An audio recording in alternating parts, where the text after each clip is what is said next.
Hi అండి, అందరికీ నమస్తే. చేసే వ్యాపారంలో అభివృద్ధి, కష్టానికి తగిన ప్రతిఫలం పొందడానికి ఈరోజు సాయంత్రం యోగక్షేమం, అలాగే రేపు ఉదయం అశ్విని నక్షత్రంలో ఇలా చేస్తే ఎటువంటి ఆరోగ్య సమస్యలున్నా తీరిపోతాయి. ఇక ఈ వీడియోలోకి వెళ్తే దివ్యమైన యోగక్షేమం. ఈరోజు సాయంత్రం విశేషమైన పూజ. ఈరోజు మనం ఇంట్లో సాంబ్రాణి పొగ వేసేటప్పుడు ఆ సాంబ్రాణిలో కాస్త సింధూరం కలిపి దూపం వేయాలి. తర్వాత ఇంట్లో దేవుడి గదిలో దీపాలు వెలిగించి తదుపరి గోమూత్రం ఇల్లంతా ప్రోక్షణ చేయాలి. తర్వాత దేవుడి గదిలో కూర్చొని లక్ష్మీ విగ్రహానికి పచ్చిపాలతో అభిషేకం చేసి అమ్మవారికి ఏదైనా సుగంధభరితమైన పుష్పాలని అలంకరించాలి. ఆ అమ్మవారిని భక్తి శ్రద్ధలతో పూజించాలి. మన ఇంట్లో ఏ పుష్పాలు ఉన్నా సరే భక్తి శ్రద్ధలతో అమ్మవారిని పూజించవచ్చు.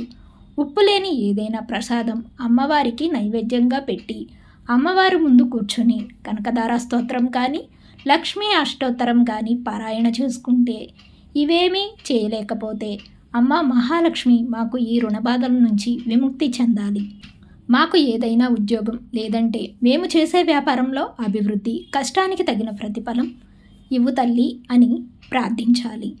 దివ్యమైన పూజ. దశమి ఆదివారం, అశ్విని నక్షత్రం విశేషమైన రోజు రేపు. ఉదయాన్నే అరటి నారలతో ఒత్తులు తయారు చేసుకోవాలి. మట్టి ప్రమిదలో నెయ్యి కానీ నూనె కానీ వేసి ఆ రెండు చక్కగా వెలిగించి మహావిష్ణువు ముందు పెట్టి మృత్యుంజయ మంత్రాన్ని జపిస్తే మనకి శుభం.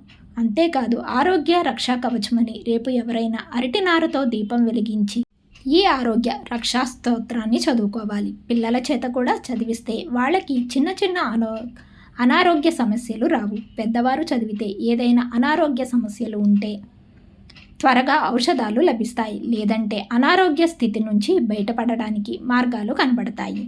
ఎందుకంటే అశ్విని కుమారుడు పెద్ద సిద్ధహస్తులు. అలాంటి అశ్విని నక్షత్రంలో దీన్ని ఆచరిస్తే మీకు ఆరోగ్యం ప్రాప్తిస్తుంది. ఇవన్నీ చేయలేమో అంటే కాస్త ఉప్పు నీళ్ళల్లో వేసి స్నానం చేయండి.